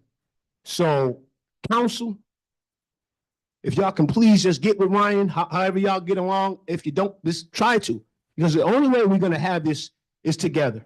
So, council, can you get together? Ryan's going to let you know what we got going, and then become a part of it. Okay, together. All right, we've been talking about this for a while. Listen, I want you to know that North Central will not, and neither will, the Black and brown people of these areas stand pat anymore. Listen, these people have lost their lives. They have lost their children. They have lost their fathers. They have lost their mothers. They have lost, you hear me? And they're all in the same spots. You hear me? And they can't get out of there. All right? They lost their loved ones. And let me tell you something, North Central, they're not over it. They're not going to get over it unless, right? We got to bring back the morale. It's Black History Month. Can we see something Black history? Like in all of these districts? I remember when it was Pride Month, and I'm not judging, but man, there was nowhere I went where there wasn't a pride flag and all kind of colors, and the town was lit up, and there was all kind of things going on. And that was June. Mind you, that Pride Month was the same month where it was gun awareness and violence month too. And we were getting shot and killed. I'm talking about our Black and brown kids and children and all of that. We were getting killed in the streets, and all they were talking about was Pride Month. Listen, I ain't judging. I'm just saying, come on. Put some focus on North Central. I'm confident in everyone here.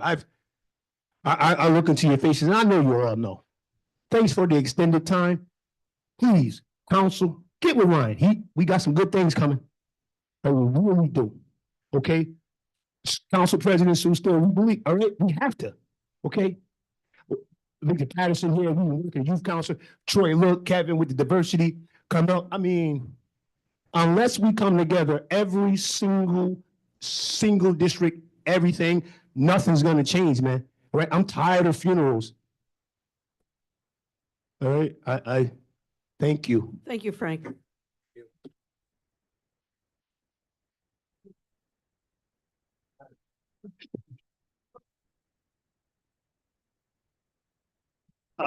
Ryan, as you kind of inspired me to step away from the microphone. So if I need to speak up, let me know.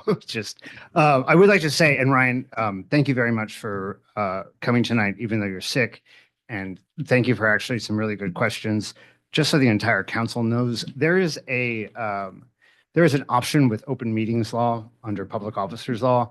You have to pass a resolution, but it does allow people, it doesn't allow for a quorum, but if people have to telecommute, I know some of you have kids or family members who can be sick, there is an emergency authorization that you can utilize so that members who are incubuses of plague or have sick kids or family members or personal emergencies, they can participate and vote remotely in emergency situations. I know that, you have parents on here, and there may be parents in the future who are looking to join council, and a rule such as that seems like an easy lift so that we don't start another pandemic. I did want to also, Mr. Mabey's comments about the suicide. I did want to mention that I do understand that mental health issues are something that affects a great number of people in the community. There are a lot of social issues around it. I don't know that you all are aware. I had to go to, I've had to start navigating the DSS system for some disability stuff as I'm currently injured. It is a nightmare and very difficult. Color City Pride has started I'm not sure how often it is. They've started helping people navigate at Cafe Euphoria. That meets in the evenings, I think a couple times a month. Councilman Vera had put an announcement about it in his January newsletter, and thank you for that. And that I think does help people so that if people are looking for mental health services or, any kind of services before they get to the part where they need to call the suicide hotline, that is something that they can go in. I know that there is an LGBT focus. However, that is open to all members of the community and they have an open door for everyone. So if anybody needs anything like that, and that can be helping with healthcare, with mental health, with any kind of social services or housing, they are able to help people navigate that. So that does seem like something that members might want to announce to their constituents. And I think more information can be found on the Color City Pride page as well. Thank you. Thank you, John. Good evening, everyone, to Madam President, to the rest of the council, to the mayor and deputy mayor. Of course, y'all know who I am. My name is Victor Patterson. I'm putting on my official pastor hat this evening. Pastor Fifth Avenue AME Zion Church, which so happens to be the oldest African-American church in the city. It's 197 years old. 197 years old. And I just want to thank each and every one of you, as well with the administrative leadership, for even recognizing this month as Black History Month. I do talk to Ryan frequently. I know his heart for the district that I reside in, which is his district. But I want to make sure that y'all know that we do see your effort. We do see those things that's really being done, some fantastic things that's being done in the community. And I wanted to personally thank you for your saying yes to this. I also do know that Black History is not just in 1 month. It's 365 days out of the year. And every day that you wake up, there was an invention by an African-American that we use. From your microwaves, your ice box, to your blood transfusions, to your light that's outside, everything that you can probably think of that has been untouched by the hands of African Americans. And so we want to thank you for making this a proud moment here in this city.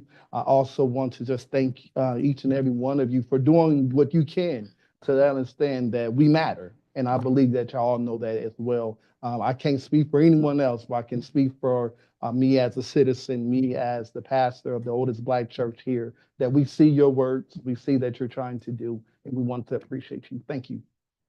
Thank you, Victor.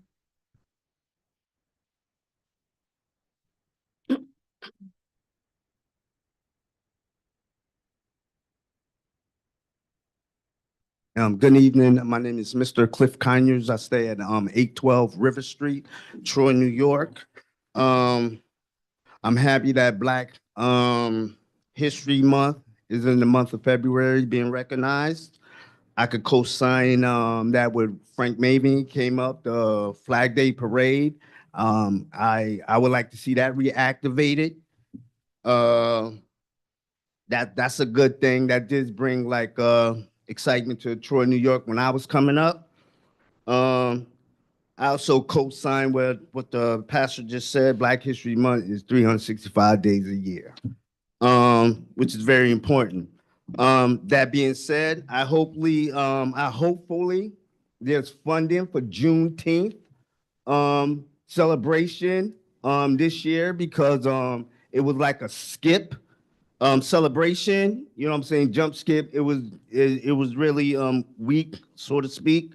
I would suggest that early awareness about the celebration be put out throughout the city, banners, pamphlets, also pamphlets about public speakers to come to speak at those events.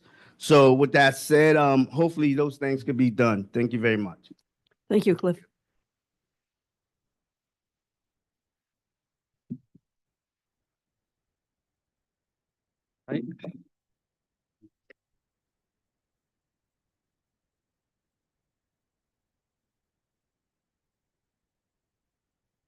Good evening, Council President Steele, Mayor Mantello, and City Council representatives. My name is Mark Speedy. I live at 512 6th Avenue, and I'm here tonight in my capacity as member of the Good Cause Troy campaign and the Troy Democratic Socialists of America. And I'm here to talk to you about good cause eviction protections.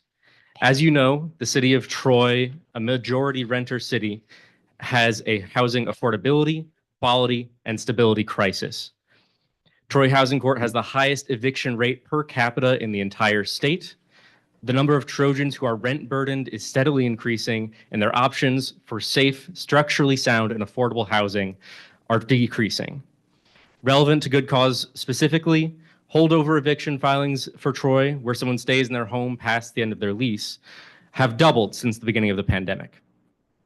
In April of last year, New York State finally passed good cause eviction protection legislation, which offered lease-abiding tenants a guaranteed lease renewal and caps rent increases per year at 10% or 5% plus the consumer price index, whichever is lower. It also requires landlords provide cause to evict tenants.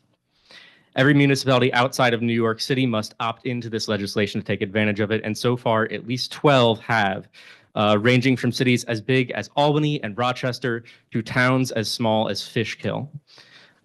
Many of them have done so with unanimous votes by their councils. We launched the Good Cause Troy campaign in May of last year, together with over a dozen community organizations to engage with tenants and residents around the city collectively about their housing challenges, fears of landlord retaliation, and what they would like to see the city do about this crisis. We have spoken with thousands of Troy residents since, and I am proud to report today that we now have over 1,800 signatures of Troy registered voters, which we are now prepared to submit to the city for review. Unfortunately, the city clerk and the county board of elections advised us that they don't currently have a way to accept the ballot initiatives, despite it being required in New York state law as a means of adjusting the city charter. These signatures represent a diverse group of residents, including tenants, parents, seniors, students, homeowners, and even landlords, all of whom resoundingly see good cause as a much needed law to protect something so essential, the right to remain in your home. We're looking forward to working with the City Council and the Corporation Council to begin this process, which is outlined in state law. We submit to you, the elected representatives of the city, to draft and pass a good cause evictions protection opt-in resolution. Per state law, if the City Council does not act swiftly to opt into good cause as defined in our petition, once the ballot initiative process begins, Troy voters will have the opportunity to vote on this initiative themselves at the ballot box. November is slated to be a competitive city council election, and we encourage each of you to consider the importance and popularity of tenant protections in this majority renter city. Our campaign over the coming months will be bringing Troy renters and supporters to these meetings to share their stories on why we need good cause now. Every month you delay, there are more holdover evictions filed to displace Troy renters with nowhere else to go. We encourage the council to act swiftly to protect these vulnerable tenants. We are available to meet with any of you to further discuss the details of this legislation, and our contact information is on the information sheets that we have left with you tonight. Thank you for your time. Thank you, Mark.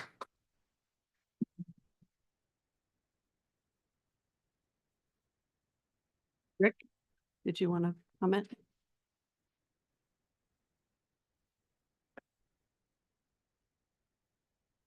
I make no representations regarding the wisdom of the proposal, but I would like to correct the statements of law that I just heard. One is that citizens have an absolute right to petition the government and to petition this council to act, but the good cause eviction law, by its very terms, can only be enacted by the city council. It can't be enacted by a ballot initiative.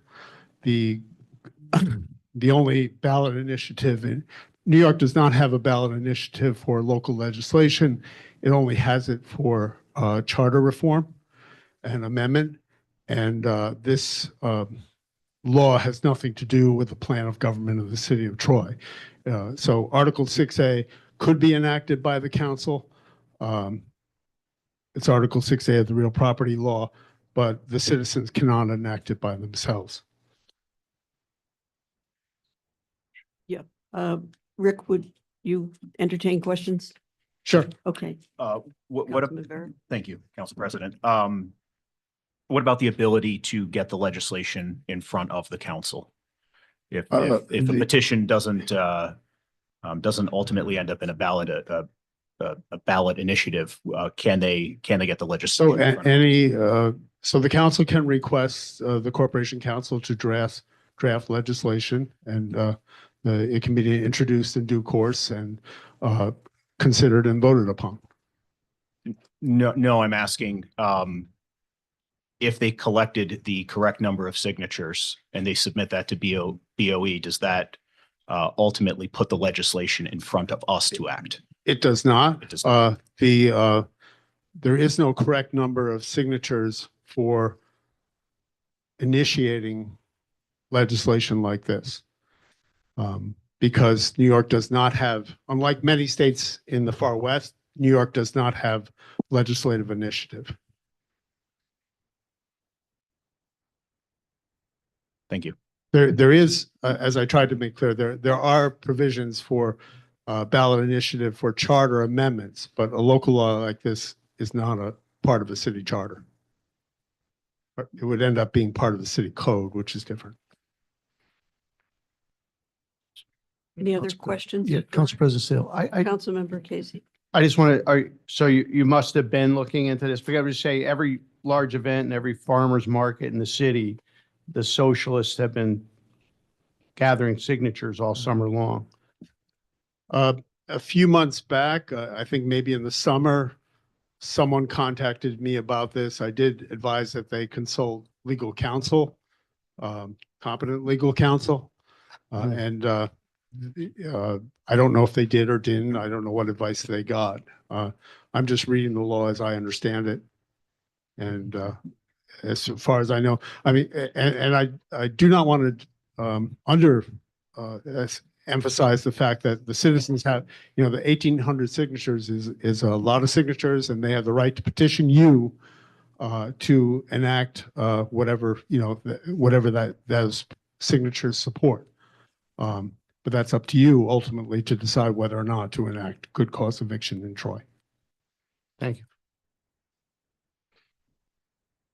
you. Does anyone else wish to speak? I would just like to add comment that we have in fact sought legal counsel on this. And they encouraged that while it is not explicitly defined whether this would be part of a city charter or not, that they believe that the process would still be valid for this. And we are prepared to engage in any legal action that we need to ensure that these are properly considered. So we would encourage the council to act before we have to get to that step. But we are prepared for that eventuality. Thank you. Thank you. We don't usually get into that. Does anyone else wish to speak? Hi, Council. Thank you very much for joining us on the Black History Month. And as mentioned before, it is 365 days a year.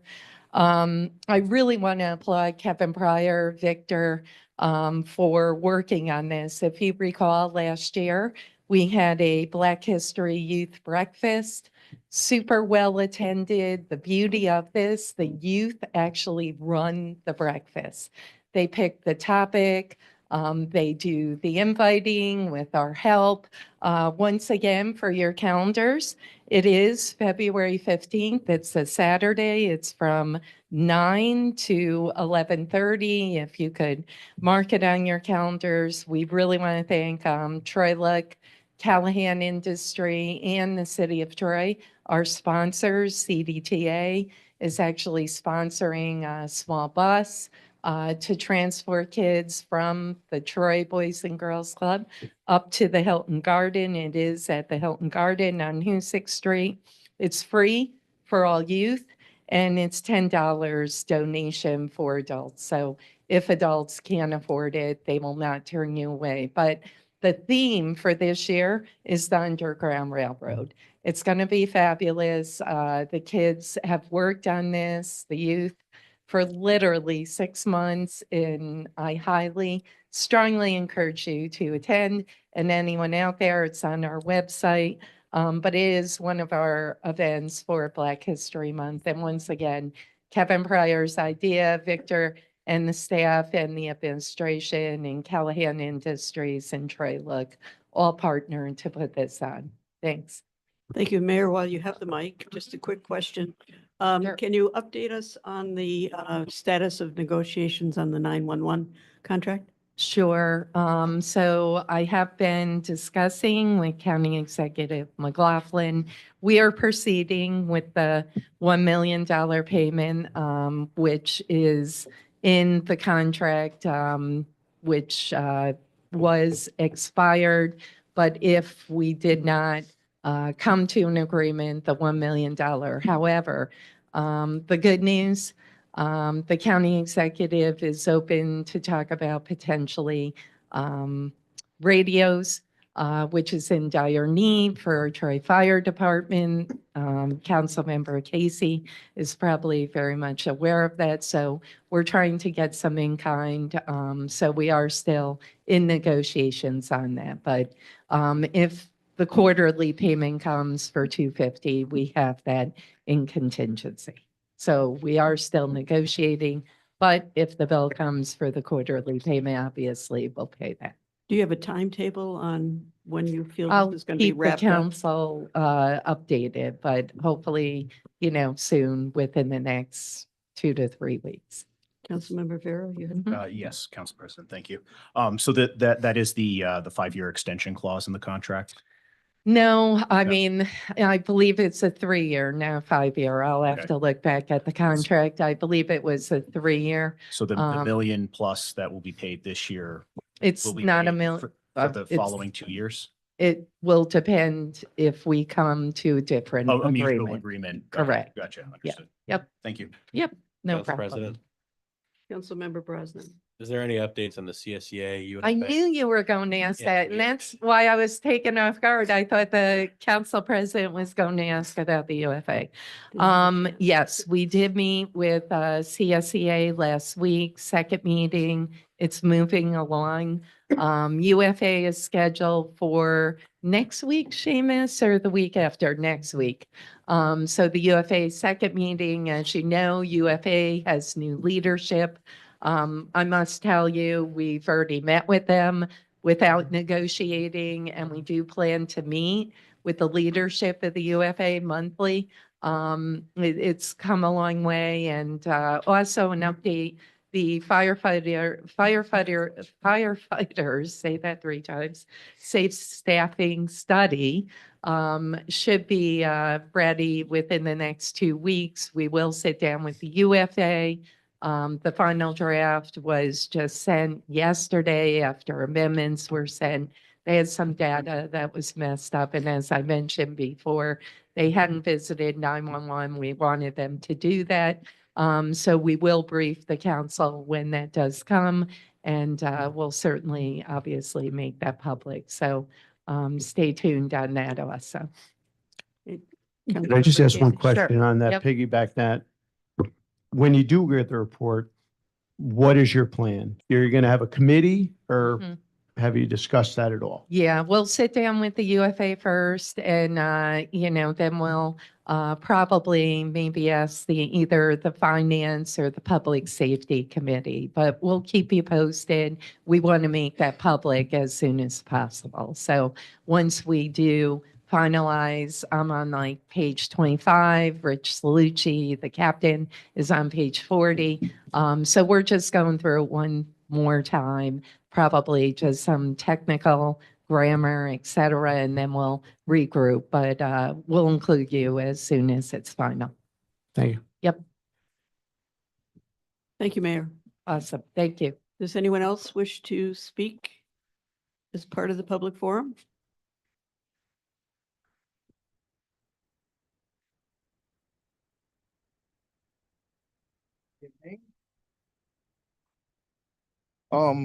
So originally I'm from, sorry. So I'm originally from here. I moved to Tampa, Florida. I came back to spend some time with my mom. Could you So share your name, please? my name is Eric House. Thank you. So now that I come back here because I've been a homeowner here and it was an easy transition. I'm finding out that the city of Troy is digging up the pavement, which is where the cars drive, to put new piping in, which is great. However, I just got this cute little picture that says protection program, which is good because there's a little picture on there that says that if it's on over a certain line, then it's my fault and I'll have to pay for it. If not, and it's on this side of the city, then, nobody has to pay for it. So this is the thing. I had a main break in front of my house and there's still like a little cave-in, an inclination going down, a decline. So it's a hole. And from First Street, it seems like there's a roadway for construction because all of the corporations and the companies is coming with the trucks and they have to go straight to the interstate. If not, then I have to go through the city. It just doesn't seem right, right? So my house is used for a highway, and that's fine because ambulances, patrol, whoever that has to go down there, it's fine. It's a street. So what I'm feeling inside my house is vibration because as these 16, 18 4x4s, whoever goes over this hole, there's vibration. Now, this is $3 and something cent, and it's not being petty, $44 annually. I'm already paying over $5,000 with taxes, flood insurance, school, recycle, sewage, That's fine. However, at fault, let's talk about who's at fault. I have the privilege to help build America because there's a boom in Tampa. So I do iron work. I'm into HVAC. I kind of like got around. Now I'm into the real estate, right? So now that I know that there's agitation underneath the house, when you go inside of the house, there's agitation underneath the ground. So when I go downstairs in the basement, because we already had a flood from the main break, now I'm feeling vibration in my pipes. So between my house and the vibration that was caused by the city of Troy, which is outside of my house, who's at fault? Because it was already agitated. Piping, because you had to work and dig, it was already agitated. So the agitation from the pipes, now further vibration from the pipes because of all this corporation has to spin the wheels for Troy. If something happens to my house, I don't think that I should have to be protected, even though I'm protected. So can somebody look into helping, the people of Troy? Now, there's a direct path like this, goes straight in the road, right? And then this pipe over there goes to your house, and that pipe over there goes to that house, and you go up, that pipe or that goes off the main, and that pipe goes off the main. So the work was done and it's being done, but the protection shouldn't have to come on the city of Troy, the people of Troy. It should be some kind of plan or something implemented that maybe we would want to further go from the city into the house with the CPVC or whatever you're doing on the ground. Thank you. Can you just share with us where that piece of paper is from? It's 397 First Street. That's where I live at. And There's a fire hydrant right in front. who sent you this document? Homeowner Water Line Protection Program. American Water Resources of New York. Okay. You want to see it? Yeah, yeah. Yeah. Yeah, I've never. Yeah. done that. That would be great. Thank you, please. Thank you for bringing this to our attention. No problem. So as a homeowner from Tampa, Florida, I'm just thinking outside the box because that's what we do, right? So from a homeowner, and I live in Florida, but I have this home for 10+ years. If I didn't receive that paper as a homeowner and people are renting, like I heard somebody say, they're mostly renting in Troy. So if there's mostly renting in Troy and they're just getting our paper because they're supposed to go to the homeowner and they're just setting it up there because it went to the homeowner, the location where the home is. It's not actually getting to the homeowner, it's actually getting to the residents, which the residents is not necessarily going to be nice to the homeowner because they got to pay rent, correct? So not all the time are we getting this paper. So the city of Troy is probably not getting this paper despite them living out of state, maybe because they just want to live their lives or however they want to live their lives, and they're not getting this information. So if somebody does not bring this information up, like moi, then nobody's going to hear about this, and it's just going to sneak on by. Now, say that something happens because the pressure, the new pressure from the pipes. Yeah, I built America. The pressure from the pipes goes into your house, and maybe the soft soldered joints that was old and the pipes that was old can't handle the pressure, then it's going to be it's going to be our fault anyway, despite of the agitation that the city of Troy already did to go into the homes. Now we got to be protected. Somebody that is not going to have $12,000, $14,000 to get underneath that sidewalk. Hold on, let's talk about these sidewalks. It ain't even our sidewalks because I made a mistake and parked on the sidewalk, probably because I had a Florida tag and it got towed. So it ain't even my property, sort of say, but you got a little cute picture saying that is my property. So if somebody can't pay this $14,000, dang, I've been a homeowner pretty good. If somebody can't pay these $14,000, right, then the city of Troy gonna get their home because they're not able, because these people that mostly in the United States of America don't have $5,000 in their savings. What about if they don't have credit? So our taxes are not going to be paid because I can't take care of the house, or it's going to be condemned by the city of Troy because if the work is not done in a proper amount of time, then they're going to seize it anyway. So if you don't protect yourself, then the house is going to go anyway because nobody has the money to make these renovations. That's just thinking outside the box. Thank you. You're welcome.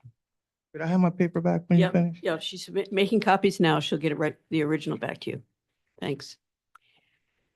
Does anyone else wish to speak as part of our public forum?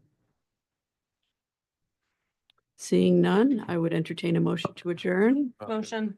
We have a motion made and seconded. All in favor? Aye. Opposed? We are adjourned. Thank you, everyone.